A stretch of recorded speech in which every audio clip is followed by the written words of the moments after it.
मैं कितना प्रार्थना करा, मैं हजूरी च कितना अगे बढ़ सकता वा, मैं आग्याकारी कितना कर सकता वा, मैं वचन के उत्ते कितना चल सकता वा, मैं परमेश्वर के काम लिए मैं की कर सकता वा, मैं खुशखबरी के प्रचार लिए की कर सकता, मैं कितना आत्मा में वह सकता वा। वो हर काम के की भागी परमेश्वर के काम, क्यों परमेश्वर और परमेश्वर के वचन की करता हो प्यार करता। Hallelujah hallelujah. की करता हो परमेश्वर तो परमेश्वर के वचन ते हजूरी नूं प्यार करता, वो पाप और बुराई तो अणअज्ञाकारी तो दूर रखता। Hallelujah hallelujah. और इस जगह तुसीं दो कलीसियावां देखते, आत्मिक एक सरीरक। Hallelujah hallelujah. क्योंकि जिहड़ा आत्मिक अनंत जीवन अते तौबा करदा वचन की करदा आज्ञाकारी करदा। हालेलुया। पर जिहड़ा सरीरक तो संसारिक अभिलाषा दे नाल चलदा, वो पैसे पीछे भजदा, वो संसार दे संसारिक लोकां नूं ज़्यादा महत्व दिंदा, वो परमेश्वर तो नहीं डरदा। हालेलुया।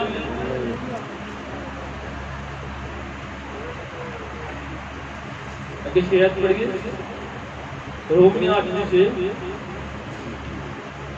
क्योंकि शरीरक मंशा मौत है, क्योंकि शरीरक मंशा मौत है के पर आत्मिक मंशा जीवन अते शांति है।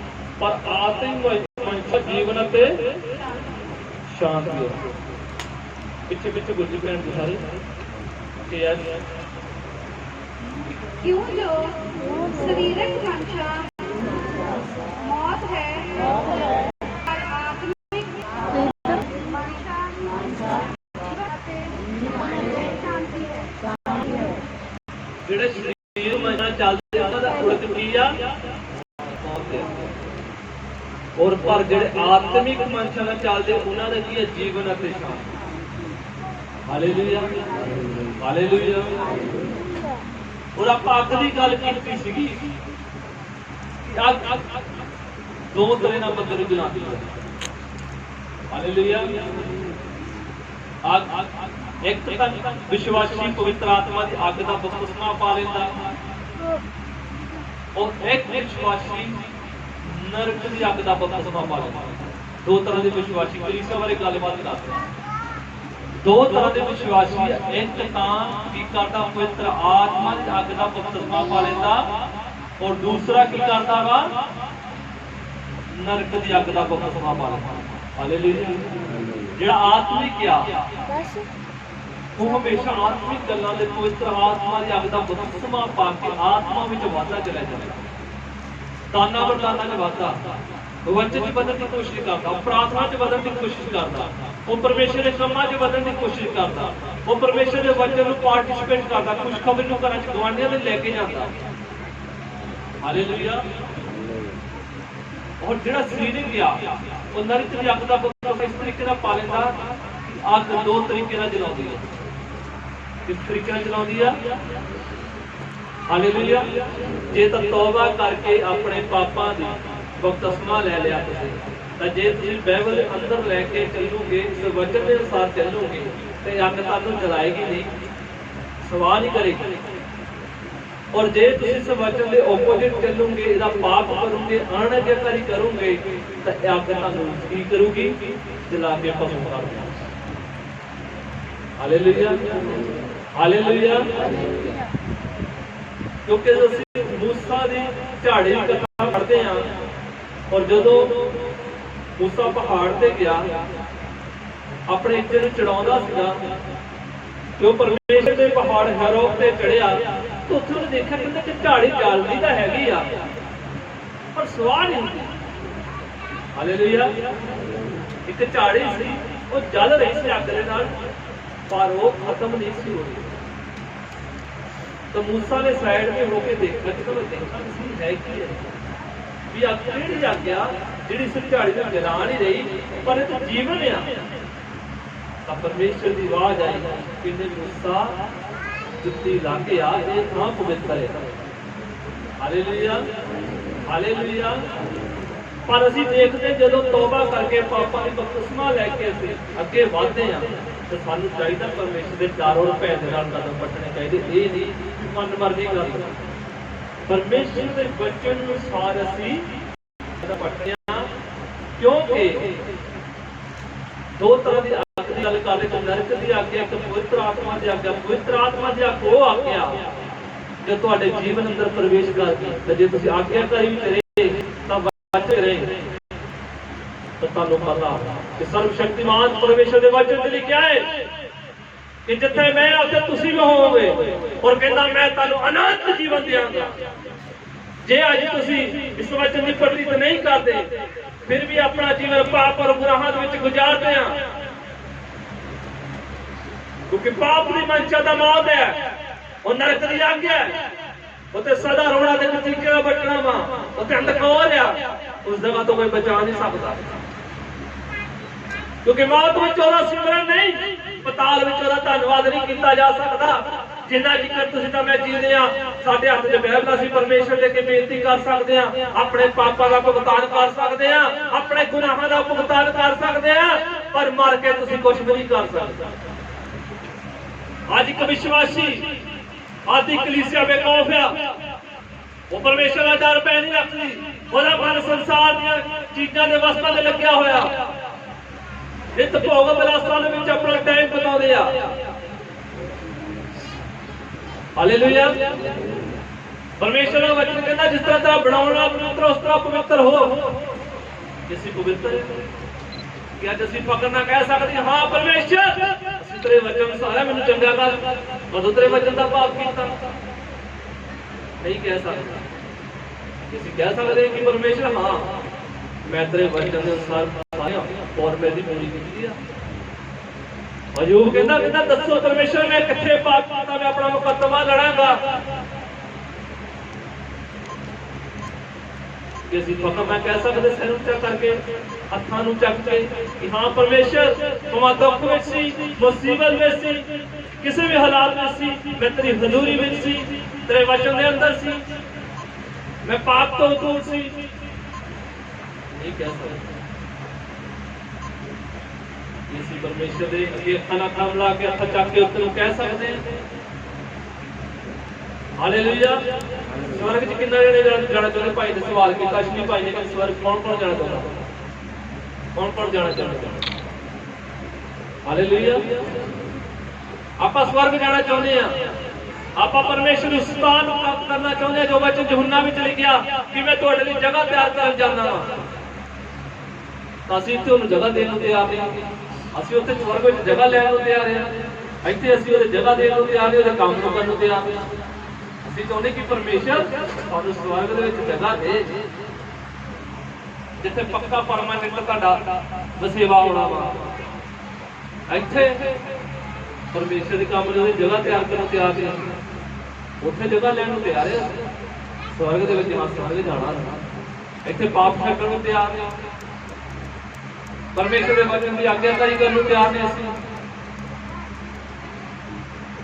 परमेश्वर के दास दासियां रौला बाबा हट गए, समझा के कि परमेश्वर के वचन के अनुसार चलो, परमेश्वर के वचन के अनुसार चलो, पाप तो दूर रहो, बुराई तो दूर रहो, चुगली निंदा तो दूर रहो, गुनाह तो दूर रहो। पर जिहड़ा इंसान परमेश्वर ते दास का डर भै रखदा, परमेश्वर का कभी डर भै नहीं रखदा। जिहड़ा अपने दास दे नहीं, वो परमेश्वर दे अधीन नहीं हो सकदा, क्योंकि परमेश्वर ने अपने दास नूं खड़ा किया। क्योंकि सब तो पहला साडे जीवन दे विच डर होना चाहिए, साडा दास है, अधीनगी होनी चाहिए, साडे रूह सच्चाई दा सेवा करने की भावना होनी चाहिए। हाँ असीं काम करना, असीं मोढे नाल मोढा ला के चलना, असीं परमेश्वर के काम नूं सिरे चाढ़ना। Hallelujah hallelujah. क्यों नहीं परमेश्वर तुहानूं ਵਧਾਏਗਾ, क्यों नहीं तुहाडीਆਂ प्रार्थनावां दा उत्तर आऊगा, क्यों नहीं तुसीं ब्लैस होवोगे, क्यों नहीं स्वर्ग राज दे अधिकारी होवोगे फिर। Hallelujah hallelujah. जदों असीं परमेश्वर दे वचन की गल करदे हां, जदों परमेश्वर की बुलाहट की गल करदे कि परमेश्वर सानू इस जगह ते ले जाना चाहता, साडे तो हाथ कराना चाहता, तो दोषी हाथ में पैर पीछे खींच लेते हैं। Hallelujah, hallelujah.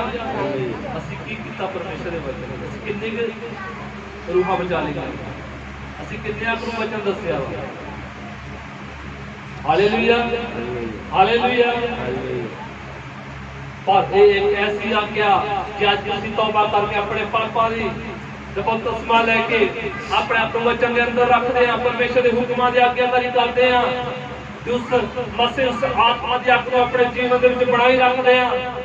ਤਾਂ ਸੱਚਮੁੱਚ ਮੇਰਾ ਵਿਸ਼ਵਾਸ ਹੈ ਕਿ ਤੁਹਾਡੇ ਵਿੱਚ ਇੱਕ ਵੀ ਰੂਹ ਬਰਬਾਦ ਨਹੀਂ ਹੋਏਗੀ। ਯੈਸ ਆਮੀਨ, ਹਾਲੇਲੂਇਆ। ਪਰ ਜੇ ਅੱਜ ਤੁਹਾਡਾ ਮਨ ਸੰਸਾਰਿਕ ਅਵਸਥਾ ਤੇ संसार पीछे दौड़ लगी हुई है, मैं संसार मैं कमा लवा, मैं दुनिया कमा लवा, मैं आ कर लवा वो कर लवा, तो तुसी परमेश्वर दे राज कदी प्रवेश नहीं हो सकते। यस, तुसी परमेश्वर दे राज कदी प्रवेश नहीं हो सकते। तो सब तो पहला पवित्र वचन को समझना पवेगा, जे तुसी परमेश्वर को समझना वा, और जे परमेश्वर को समझना वा, जे पवित्र वचन को समझया, तो तुसी परमेश्वर दा डर और पैर रखोगे, डर दे इकराम भरे होएंगे, अपने कदमों को पटोगे। Hallelujah, hallelujah, hallelujah, hallelujah.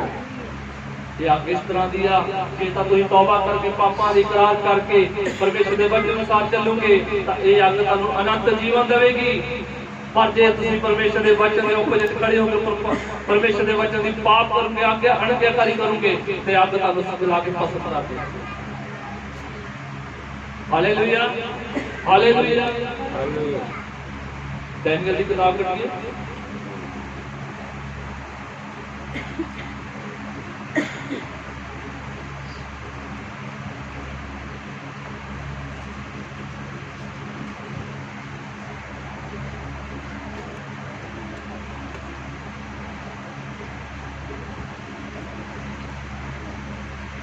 बारह है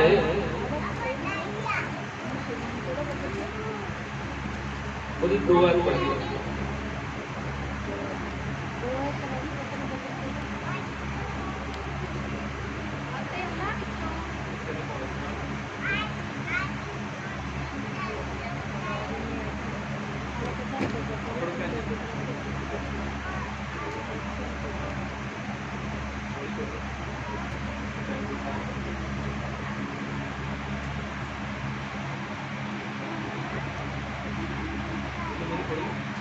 ਅਤੇ ਉਹਨਾਂ ਵਿੱਚੋਂ ਢੇਰ ਸਾਰੇ ਜੋ ਧਰਤੀ ਦੀ ਮਿੱਟੀ ਵਿੱਚ ਸੁੱਤੇ ਪਏ ਹਨ ਜਾਗ ਉੱਠਣਗੇ। ਕਈ ਸਲੀਪਤ ਜਿਉਣ ਲਈ ਅਤੇ ਕਈ ਸ਼ਰਮਿੰਦਗੀ ਲਈ ਅਤੇ ਸਲੀਪਤ ਨਰਾਦਰੀ ਲਈ। ਪਰ ਉਹ ਜਿਹੜੇ ਬੁੱਧਵਾਨ ਹਨ ਅੰਬਰ ਦੇ ਪ੍ਰਕਾਸ਼ ਵਾਂਗਰ ਚਮਕਣਗੇ, ਅਤੇ ਉਹ ਜਿਨ੍ਹਾਂ ਦੇ ਉਦਮ ਨਾਲ ਫਿਰ ਢੇਰ ਸਾਰੇ ਧਰਮੀ ਬਣ ਗਏ, ਤਾਰਿਆਂ ਵਾਂਗਰ ਜੁਗੋ ਜੁਗ ਨਿਕਲ।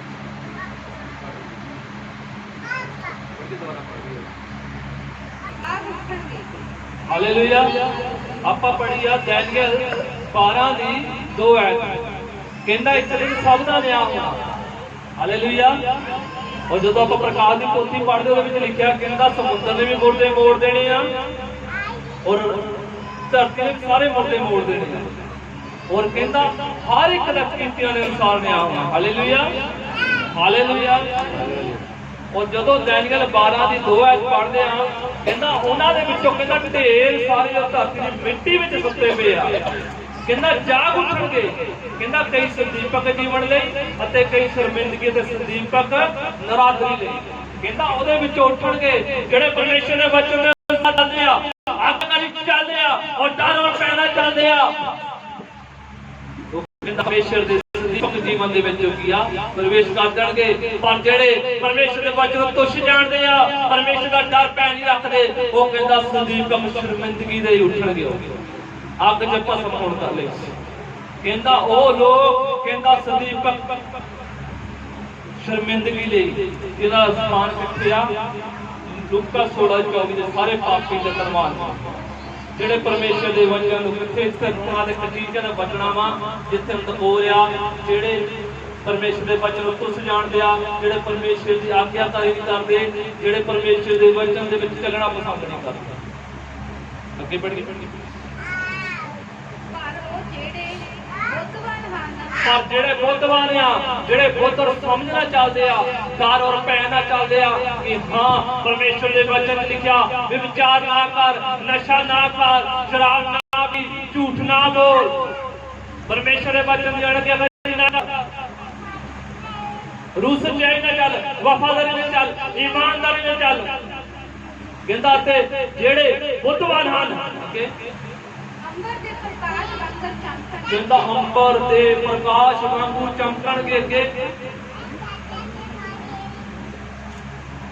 ਕਹਿੰਦਾ ਜਿਹੜਾ ਅੰਬਰ ਦੇ ਪ੍ਰਕਾਸ਼ ਵਾਂਗ ਚਮਕਣਗੇ।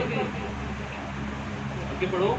ਅਤੇ ਉਹ ਜਿਨ੍ਹਾਂ ਦੇ ਉਦਮ ਨਾਲ ਢੇਰ ਸਾਰੇ ਧਰਮੀ ਬਣ ਗਏ। ਅਤੇ ਕਹਿੰਦਾ ਜਿਨ੍ਹਾਂ ਦੇ ਉਦਮ ਦੇ ਨਾਲ ਢੇਰ ਸਾਰੇ ਧਰਮੀ ਬਣ ਗਏ, ਜਿਨ੍ਹਾਂ ਨੇ ਦਿਨ ਰਾਤ ਮਿਹਨਤ ਕੀਤੀ ਪਰਮੇਸ਼ਰ ਦੇ ਵਚਨ ਨੂੰ ਆਪਣੇ ਗੁਆਂਢੀਆਂ ਤੱਕ, ਪਿੰਡਾਂ ਤੱਕ, ਨਗਰ ਤੱਕ ਲੈ ਕੇ ਆਏ ਕਿ ਭਾਈ ਪ੍ਰਭੂ ਯੀਸ਼ੂ ਤੁਹਾਡੇ ਵਾਸਤੇ ਆਇਆ ਸੀ, ਮੇਰੇ ਵਾਸਤੇ ਆਇਆ ਸੀ। ਹੱਥਾਂ ਪਰ ਕੇ ਟਕਵਾਏ, ਪੀਠ ਉੱਤੇ ਕੋੜੇ ਖਾਦੇ, ਉਹ ਚਰਚ ਚਲੋ ਬਾਜੋ ਕਿਉਂਕਿ ਅੰਤ ਦਾ ਸਮਾਂ ਨਜ਼ਦੀਕ ਆ। ਉਹ ਤੁਸੀਂ ਬਰਬਾਦ ਹੋ ਜਾਣਾ, ਤੁਸੀਂ ਨਰਕ ਦੇ ਨਾਸ਼ ਹੋ ਜਾਣਾ। ਤੁਸੀਂ ਬਚਾਏ ਜਾ ਸਕਦੇ ਆ, ਤੁਸੀਂ ਅਨੰਤ ਜੀਵਨ ਪਾ ਸਕਦੇ ਆ। ਕਹਿੰਦਾ ਜਿਨ੍ਹਾਂ ਦੇ ਕਾਰਨ ਬਹੁਤ